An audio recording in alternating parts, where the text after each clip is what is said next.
Imagine planning a holiday. You're dreaming of new places, new experiences, and maybe even a perfect cup of coffee in a bustling city far from home. But before you even pack your bags, there's an invisible force already shaping your adventure: the value of your money. Last year, your morning coffee in America cost 2 South Korean won coins. It seemed simple enough. Your money, exchanged for a familiar treat, no surprises. But this year, the same coffee costs 3 won coins, even though the price in dollars hasn't changed. The coffee tastes the same, the cafe hasn't moved, but something fundamental has shifted. The coffee hasn't changed, your money has. It's lost some of its power abroad. Suddenly, your travel budget doesn't stretch as far, and you're left wondering why. This is the foreign exchange rate at work, quietly shaping the cost of fuel, groceries, and exports. It's not just about coffee, it's about every transaction that crosses borders, from the gas in your car to the food on your table. The story of your pricier coffee is a small example of a global drama playing out every second. Exchange rates ripple through economies, affecting millions of decisions and livelihoods. Exchange rates aren't magic, but they can feel that way. Numbers on a board change, and suddenly your money buys more, or less, than it did yesterday. Currencies are bought and sold like any commodity, their values constantly measured against each other. Behind the scenes, traders, investors, and governments all play a part in this ever-shifting dance.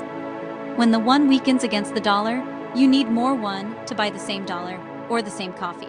This change can happen slowly or in the blink of an eye, and it impacts everyone, from tourists to business owners. This shift in purchasing power is now a major concern in South Korea. News headlines track every movement, and people feel the effects in their daily lives. Understanding exchange rates is the first step to grasping the bigger economic story unfolding in Seoul. It's a lesson in how interconnected our world has become, and how local events can have global consequences. It affects everything from corporate strategies to family budgets. Companies rethink their plans, and families recalculate what they can afford. The tale of the won is more than a financial headline. It's about the value of work, the cost of living, and the choices people make every day. It's about the delicate balance of economic stability in a connected world, where a shift in one country can send ripples across continents.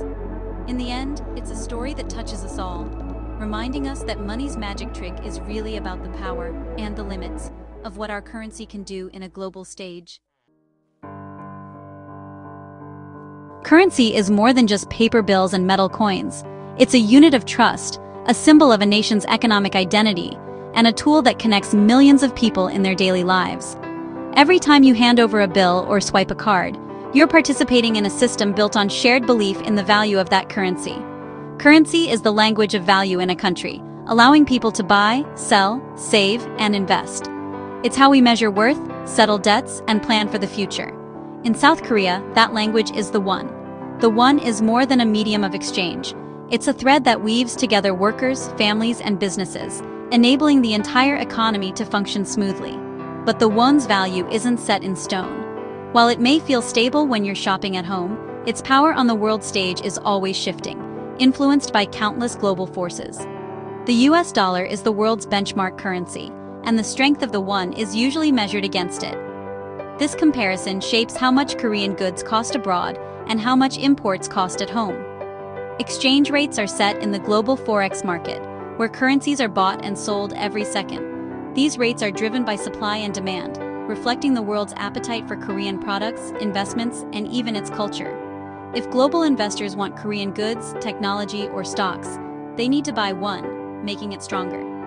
A surge in demand for Korean exports or investments can boost the currency's value. But when Koreans buy foreign goods, travel, or invest abroad, they sell won to buy other currencies, which can weaken it. The balance between these flows is constantly changing. Exchange rates act as a real-time poll on a country's economic health. They're influenced by interest rates, trade balances, government policies, and the confidence of investors both at home and abroad. Like a barometer, the exchange rate signals a nation's standing in the global community, reflecting its strengths and vulnerabilities. Right now, that signal is flashing a warning in South Korea. The world is watching closely as the won faces new challenges. The value of the won is under pressure, and what happens next will affect everyone, from families and businesses to the nation's place in the world economy. Recently, the South Korean won has dropped about 5% against the US dollar, reaching lows not seen in over 15 years. This sharp decline has sent ripples through the country's financial markets, raising concerns among investors, businesses, and everyday citizens alike. The weakening of the won isn't just a number on a chart. It affects the price of imports, the cost of travel, and even the value of savings for millions of Koreans. This isn't due to one event, but a mix of powerful economic forces. Global uncertainty, shifting trade patterns, and the aftershocks of the pandemic all play a role, creating a complex web of influences that push and pull on the currency. The main driver is the interest rate gap. US rates are higher than Korea's, so investors move money to the US for better returns, selling won and buying dollars. This global hunt for yield means that even small differences in rates can trigger huge flows of capital across borders. This outflow puts steady downward pressure on the won. As more money leaves the country, the currency's value drops further, making it harder for Korea to attract new investment.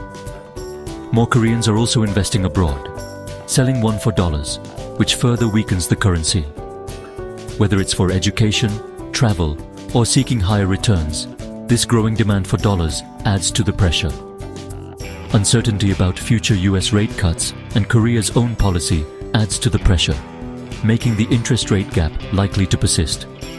With no clear end in sight, investors remain cautious, watching every move from central banks. This gives traders more reason to favor the dollar. The dollar's strength becomes a self-fulfilling prophecy as more people jump on the trend. The result is a feedback loop. Capital outflows weaken the won, and as the won weakens, it encourages even more outflows. This cycle can be hard to break, especially when global markets are so interconnected. And a weak won encourages more outflows.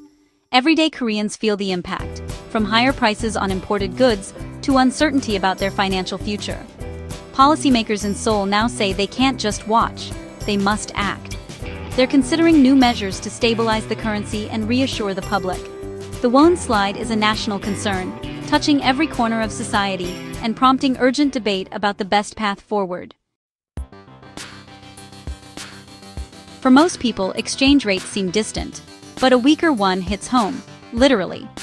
South Korea imports much of its food, fuel, and goods, usually paying in US dollars.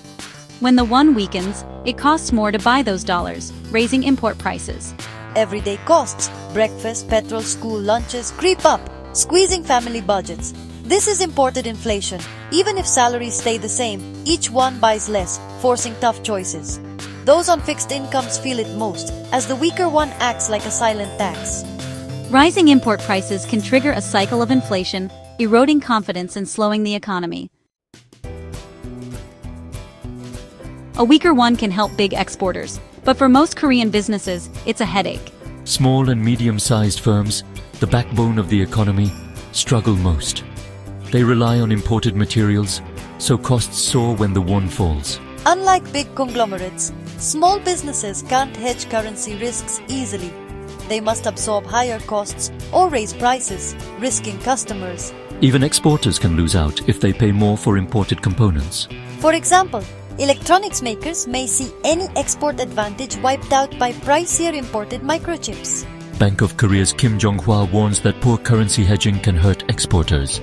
This uncertainty makes businesses cautious, slowing investment and hiring. The result? Fewer jobs and less innovation.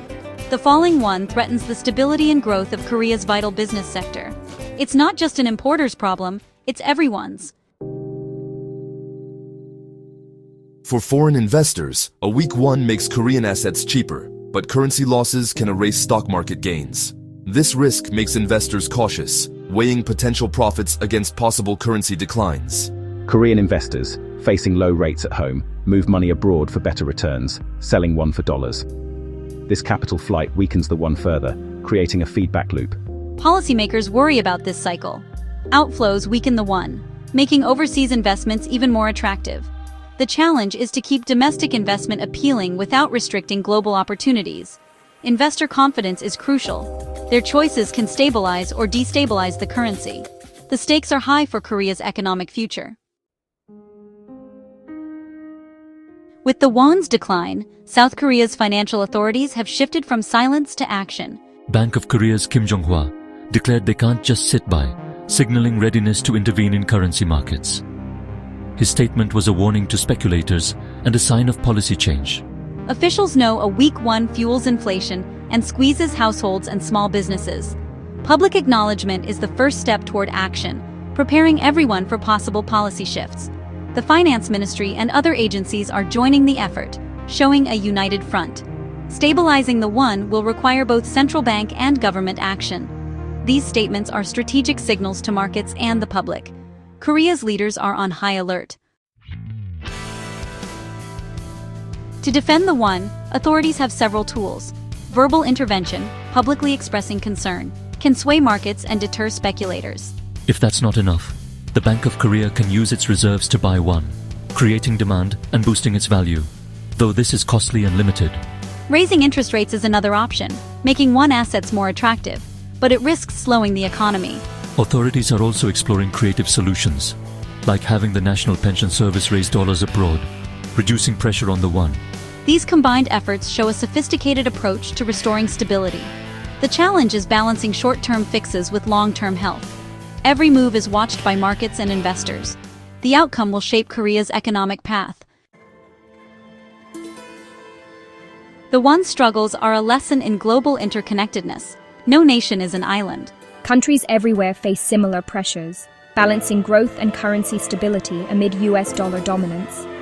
The won's journey shows that defending a currency is about protecting citizens' well-being.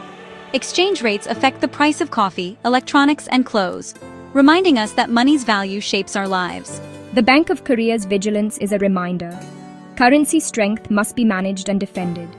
A stable currency means economic health and resilience. Watching the won story deepens our understanding of the global dance of value. In this connected world, we all have a stake in economic stability.